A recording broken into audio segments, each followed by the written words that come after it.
Téma mojej prvej prednášky je, ako k sebe pritiahnuť alebo ako dosiahnuť v živote to, čo chceme. Akokoľvek to už človek nazve. V každom prípade sa jedná o to, že máme nejaký cieľ, niečo, kde sme my a kde chceme byť. A ja budem riešiť to, čo všetko stojí medzi týmto priestorom. Aj keď som spirituálne založený človek, prednášku sa nesnažím viesť spirituálnym, ale práve skôr racionálnejším, praktickejším spôsobom, aby sme sa chápali s väčšou časťou spoločnosti, ktorá rieši ten istý problém, iba každý si na to nachádzame vlastné cestičky. A budem sa teda venovať túžbe ako takej, čo nám stojí v ceste, ako potom pátrať a ako si cestu naďalej nekomplikovať. Byť človekom znamená túžiť. Túžby môžu byť absolútne rôzneho charakteru, od toho, že sa ráno potrebujem dostať na vecko a zjesť raňajky, cez to, že sa chcem naučiť nejaký recept, až po nejaké väčšie ciele, ako môže byť nejaká hojnosť, partner, láska. Či už hovoríme o tých malých alebo o tých veľkých veciach, vždycky je to takmer o tom istom, čo nám v tom môže brániť a prečo to v živote nemáme. Všeobecný predpoklad je, že ak dosiahnem x, y, už budem šťastný, šťastná a naďalej už nič potrebovať nebudem. Túžba ako taká, myslím si, ale nikdy nekončí. Je to náš hlavný pohonný motor, ktorý v živote máme, pretože pokiaľ by sme neboli hladní a netúžili po jedle, veľakrát by sme sa nepostavili a nezačali niečo robiť. A s týmto súvisí aj to, že chceme lásku, chceme nejaké spojenie s ostatnými, tak ideme a socializujeme sa. Pokiaľ my túžby v živote nemáme, alebo sme sa ich z nejakého dôvodu vzdali, vtedy vlastne nastupuje akási stagnácia až depresia. Nie je to náš prirodzený stav. Jeden krok dôležitý už robíte tým, že pozeráte toto video. Pretože tým, že človek začína rozmýšľať nad tým, akým spôsobom naplniť tú túžbu, už berie veci do vlastných rúk. Prevezme zodpovednosť za svoje šťastie. Pokiaľ za to mám zodpovednosť, ja na to reagovať môžem. Pokiaľ sa tejto zodpovednosti vzdám, o možnosť reagovať prichádzam. A tým pádom, ako keby ja sa vzdávam svojej možnosti s tým niečo urobiť, tým pádom, ako keby to išlo mimo mňa a neuvedomujem si, alebo nechcem si uvedomovať, že tá možnosť tam stále bola. No a teraz, čo sa týka túžob, môžeme sa dostať k tomu, že niečo chceme, ale nie úplne to ide. Je to taký pocit, ako keby sme za povraz ťahali dvoma smermi. Túžime po niečom, ale brzdíme sa. Totižto v našej hlave môže prebiehať konflikt medzi tým, čo skutočne chceme, čo si myslíme, že by sme mali chcieť. A to napríklad môže spôsobiť vnútorný rozpor a tým pádom sa nedokážeme plne vložiť do toho, po čom túžime. Ale toho, čo nás ťahá vzad, môže byť veľmi veľa. Vo väčšine prípadov je to vlastne nejaké naše presvedčenie, ktoré sme tak nejako integrovali do seba. Prečo niečo nejde, prečo je to problém. A možno si to ani neuvedomujeme. Tieto presvedčenia, o ktorých hovorím, totiž to môžu byť niečo, čo je sociálne naučené, normálne, tým pádom to nespochybňujeme a pokiaľ niečo nespochybňujeme, veľmi často si ani nie sme vedomi toho, že to presvedčenie máme. A ideme riešiť to, aby sme to zvedomili. Akokoľvek je človek si sám seba vedomý, stále príde na to, že ešte je tam ďalšie. Je toho strašne veľa, čo sme sa naučili a čo nám možno v tejto chvíli už bráni žiť náš život. Tieto presvedčenia sme mohli získať na základe toho, že nám niekto niečo povedal, na základe nejakej skúsenosti, na základe toho, že sme videli niekoho iného niečo urobiť a prevzali sme z toho nejakú vedomosť. A mnohokrát nás tieto presvedčenia vlastne chránia. Pretože niekedy bolo dôležité to presvedčenie prebrať. V tejto chvíli nám to ale bráni v naplnení našich túžob. Neexistuje niečo ako seba deštruktívne správanie alebo seba sabotáž ako taká, pretože my veríme tomu, že robíme to, čo je pre nás najlepšie. Áno, znie to zvláštne. Tie naše presvedčenia tam sú, pretože nás chránia.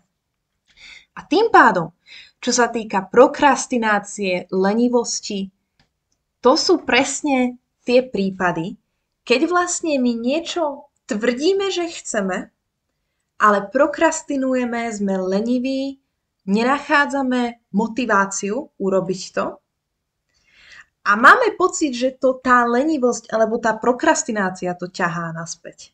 V skutočnosti ale je to väčšinou oveľa hlbšie a súvisí to s tým, že pravdepodobne my to z nejakého dôvodu nechceme.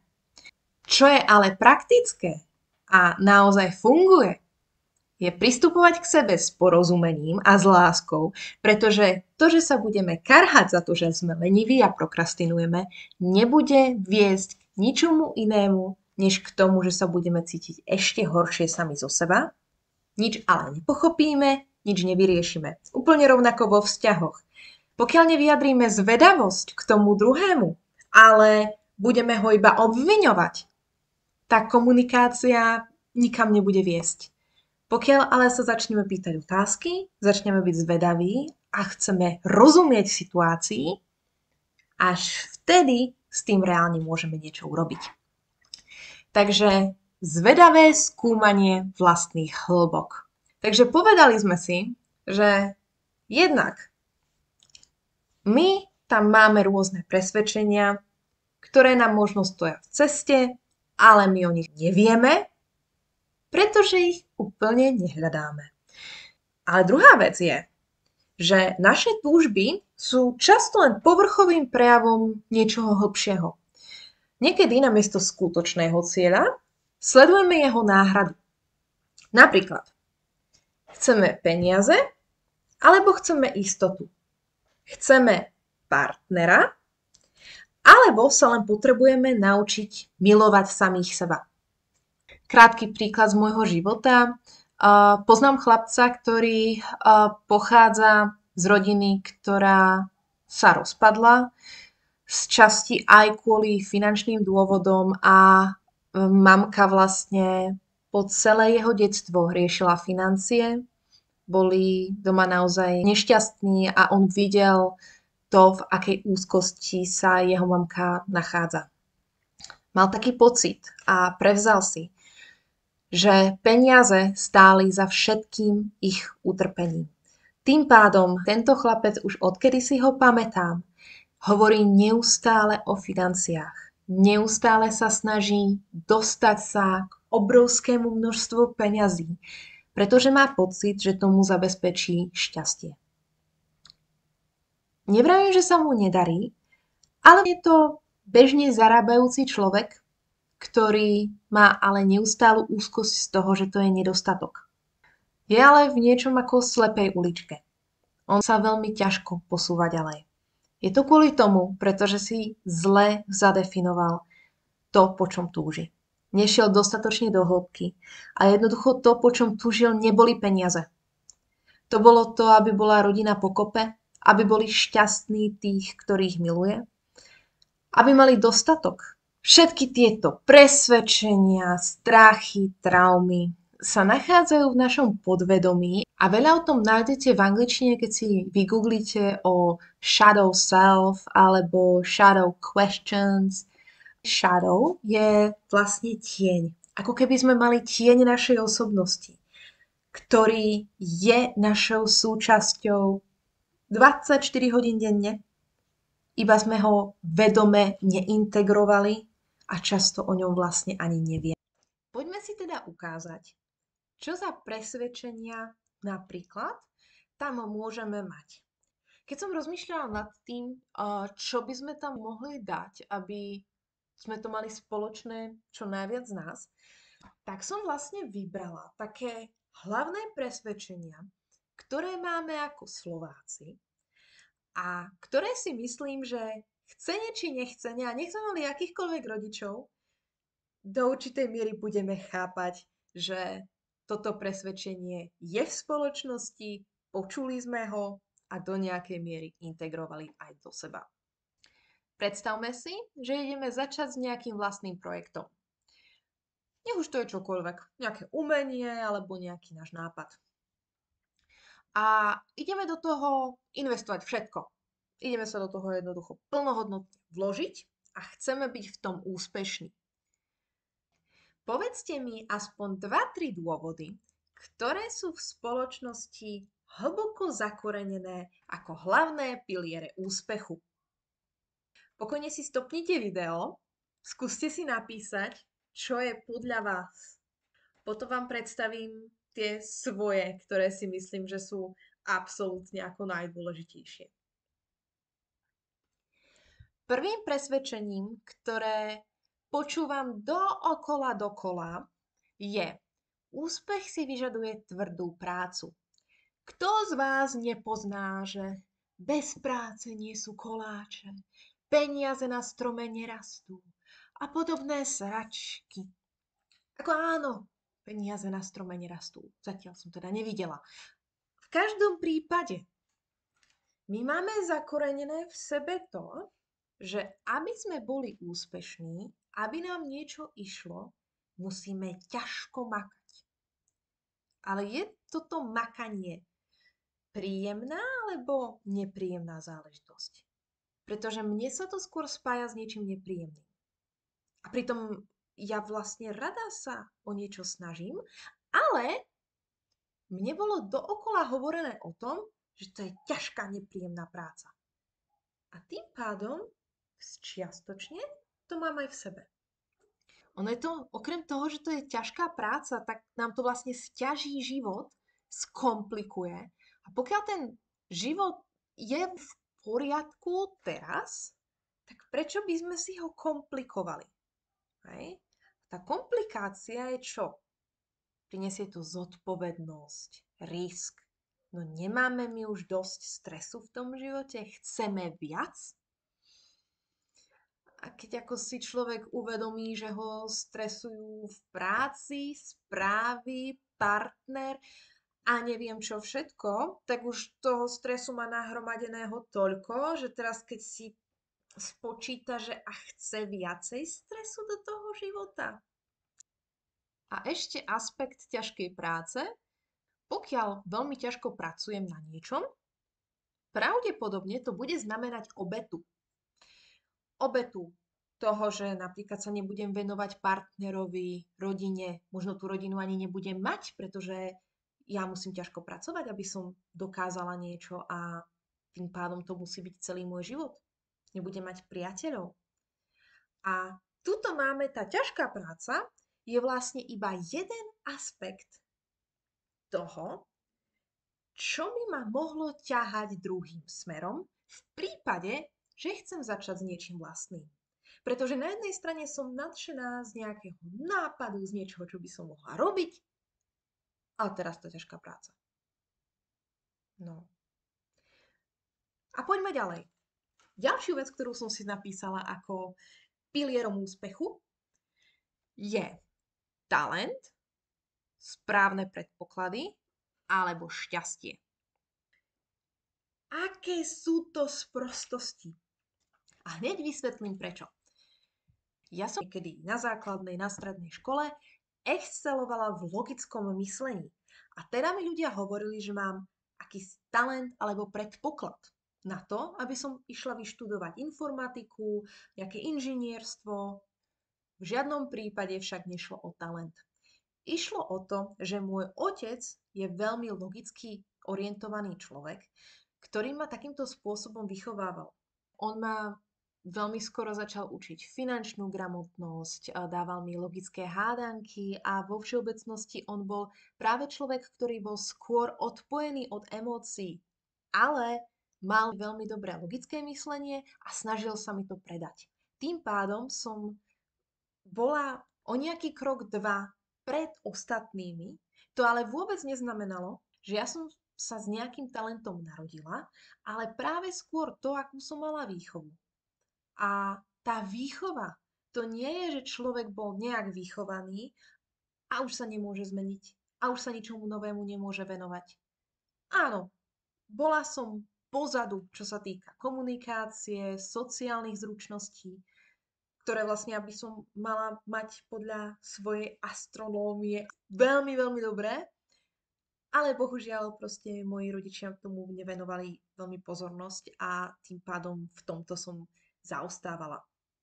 Bola som ale schopná časom tieto zručnosti získať a nemyslím si, že v tejto chvíli som nejak pozadu a práve si myslím, že som už pred ostatnými a nie kvôli tomu, pretože ma o tom niekto naučil, nie kvôli tomu, že na to mám talent, ale kvôli tomu, že ma to baví a že tomu venovať čas chcem. A teda talent, predpoklad a šťastie nemajú až tak veľa spoločného s vecami, ktoré sme neboli schopní ovplyvniť, ale práve s vecami, ktoré sme ovplyvniť schopní boli. Nespomínala som už len šťastie, a to je za mňa tiež strašne zvláštna podmienka a zvláštne pomenovanie situácií v živote. Snažím sa spomenúť, kedy mi vlastne ľudia hovorili o tom, že mám v živote šťastie. Hovorili mi to v prípade, že som stopovala po Európe, spala u cudzích ľudí a nič sa mi nestalo. Oni to pomenovali ako šťastie. Musím povedať, že som stopla už určite cez 500 aut, spala som približne v stovke cudzích bytov, nemala som žiadnu vyslovene negatívnu skúsenosť. Nebolo to ale kvôli šťastiu, ale kvôli tomu, že mám odhad na ľudí, dávam si pozor a poznám ľudí, ktorí mali jednu skúsenosť a hneď bola absolútne negatívna a pokiaľ som počúvala o ich skúsenosti, viem, že aby som sa do takejto situácie jednoducho nedostala. Nie je to o šťastí. Je to o tom, ako človek rozmýšľa, o tom, že sa do nejakej miery pripraví, o tom, že napríklad má aj pozitívne naladenie, ktoré mu pomáha nachádzať ďalšie a ďalšie možnosti. Nie je to o šťastí. No a nakoniec, posledná vec, ktorú považujem ako veľmi dôležitú spomenúť. A táto je naozaj veľmi podprahová. To znamená, že nie je o nej až tak veľa rozprávané, akože sme to vycítili z ľudí. Jedná sa o to, že my sme sociálne bytosti. A aby sme s ostatnými vychádzali dobre, potrebujeme byť aspoň do určitej miery považovaní za dobrých ľudí. Ako keď si vyberiete, že či by ste chceli, aby ostatní vás vnímali ako dobrých alebo zlých. Ja si osobne myslím, že skôr tých dobrých. V prvom rade chceme privolať ľudí tou dobrosťou a je pre nás dôležité byť vlastne dobrými, aby nás ostatní mali radi. A teraz, keď si uvedomíme, tu je dobrý, tu je zlý. Kde na tejto škále sa nachádza skromnosť? Pri zlom? To je práve dobrý človek. Dobrý človek je skromný. Skromný človek nechce veľa, nepotrebuje veľa, nemá veľa. Pokiaľ chcete krásneho, bohatého, úžasného, milého partnera, asi chcem veľa, mala by som chcieť menej. Tak si zoženiem chumaja. Ale rozumiete, o čom hovorím? Jednoducho, skromnosť nám veľmi často bráni, aby sme plnohodnotne sa do niečoho obuli a išli za tým, pretože pokiaľ by sa nám naozaj podarilo to, po čom túžime, mohlo by to znamenať, že na škále dobrý zlý sa vlastne hýbeme smerom k horšiemu a tým pádom by to mohlo znamenať samotu, ktorú naozaj nechceme. Peniaze sú taká veľmi špecifická vec súvisiaca so skromnosťou, Pretože človek, ktorý má peniaze, sa nemá sociálne až tak dobre. Ľudia ho využívajú, po prípade ho považujú za podozrivého, ako to má vlastne veľa negatívnych dopadov, ak máme peniaze v živote. A taktiež, ak sa máme príliš dobre, môže to niekomu ublížiť. A určite to poznáte, pretože áno, na jednej strane nemajú čo byť žiarliví. Ale určite ste zažili tú situáciu, že ja neviem, napríklad ja som si práve našla úžasný vzťah, ale mojej kamarátke sa práve rozpadol. No a teraz to, že ja budem zdieľať to, ako sa mám dobre, by jej vlastne prinieslo utrpenie. A to robiť nechcem. A tým pádom my, jak veľmi často nevieme, čím si ten druhý prechádza, tak tie naše úspechy sa snažíme tak trošku podkopávať, aby náhodou sme vlastne niekoho neranili, pretože čo keď jemu sa práve nedarí? A my sa teraz budeme chváliť, keď vlastne ten druhý trpí. A musím povedať, že sa mi to v živote už niekoľkokrát vymstilo, a že som sa snažila byť skromná, hovoriť o sebe a o svojich úspechoch, tak ako keby som v tom pochybovala, pretože to, ako niečo povieme, aj my sami tomu začíname veriť, začíname sa spochybňovať a spochybňovanie vedie k tomu, že robíme v živote chyby, rozhodnutia, ktoré v skutočnosti nám nerobia dobré, ale z nejakého dôvodu sme integrovali presvedčenie, že je to lepšie a tralalalala. Zase, buďme úprimní, alebo nehovorme nič. Jednoduché, že? Ako sa teda pýtať? Pretože aby sme odhalili toto shadow self, musíme sa pýtať shadow questions. No a tieto tienisté otázky sú úplne najefektívnejšie v prípade, keď bolia. A vysvetlím prečo. Pokiaľ sa spýtam nejakú otázku a vo mne to niečo vyvolá, nejakú emočnú reakciu, znamená to, že je to pre mňa dôležité. A tam môžem začať pátrať. Nasledovaním tejto reakcie sa veľmi často vieme už dostať úplne do toho koreňa problému a riešiť to od neho. A preto to nie je príjemné. Shadow question je napríklad to, prečo si myslím, že si úspech nezaslúžim. Prečo si myslím, že ma ten partner nebude chcieť.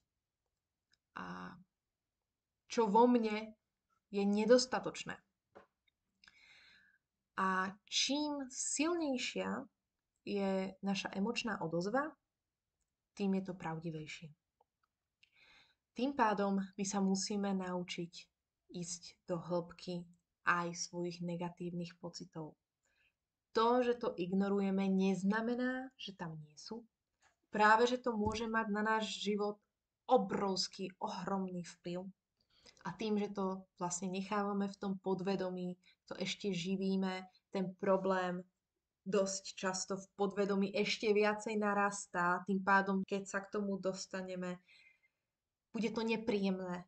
Tam človek sa veľakrát dostane k tomu, že sa potrebuje vyplakať, že je neskutočne nahnevaný na nejakého svojho možno rodiča, kamaráta, ktorý mu niekedy niečo spravil.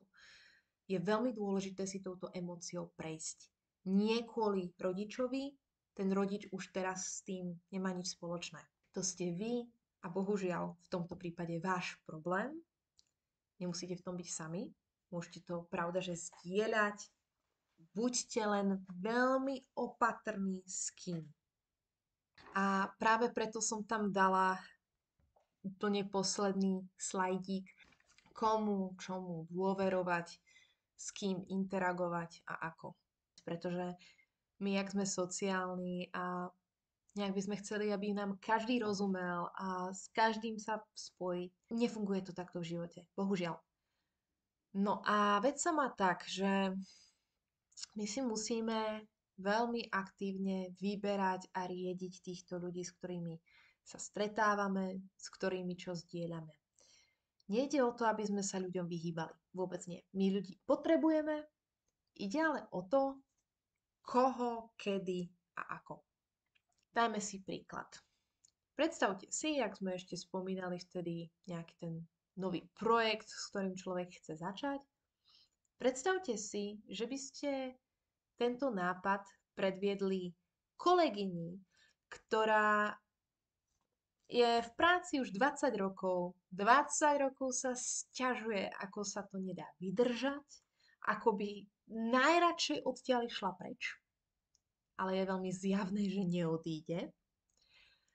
A za tých 20 rokov tá kolegyňa bude mať tak premyslené dôvody, prečo neodísť z tej práce, prečo nezačať s niečím novým, že teda klobúk dole, pokiaľ to na vás nebude mať žiaden vplyv, pretože ja sa stavím, že bude. A ona sa bude snažiť o to, aby malo. Pretože vlastne človek, ktorý sám niečo neurobí, napríklad zo strachu alebo z nejakých vlastných blokov, a on si uvedomuje, že by mohol, on potrebuje, aby vy ste nakoniec urobili rovnaké rozhodnutie, ako spravil on, pretože to človeka ubezpečí, že tam, kde je v poriadku a nemusí so sebou nič robiť. A to by najradšej človek počul. Nenechajte mu to, alebo jej. A v prvom rade to s takýmito ľuďmi nezdieľajte. Nikto vlastne nevyriešil, ako správne žiť život. My sme sa tu nejak ocitli, narodili, neviem prečo a bohužiaľ nikto.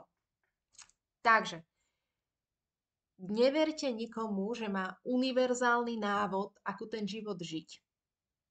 Počúvajte, zvažujte, učte sa od ľudí, ktorých život by ste chceli žiť, alebo aspoň do nejakej miery vás inšpiruje. Pokiaľ idem za nejakým technikom, som veľmi vďačná za to, že mi pomôže s nejakým technickým problémom a budem od neho brať rady, čo sa týka technického problému. Nebudem od neho brať rady na to, že či môžem takto chodiť vonku oblečená a nič podobné. A na to si vlastne musíme začať dávať pozor, uvedomovať si to a zastihnúť sa pri tom, keď na nás má vplyv niečo, že niekto povedal a keď vlastne pocítime emočnú reakciu na naše okolie, na niečo, čo sa stalo. Pretože niečo z našej hĺbky sa tým pádom ozvalo. A nám to dáva príležitosť buď iba nevedome reagovať, alebo zvedomiť, o čo ide, ísť hlbšie, spoznávať sa, odhaľovať tieto stránky našej osobnosti, ktoré máme neintegrované a nedovoliť, aby vlastne sme si takto sami stáli v ceste v naplnení našich túžob, pretože si myslím, že každý z nás si zaslúži, aby sme boli v živote šťastní, naplnení a aby boli splnené naše túžby.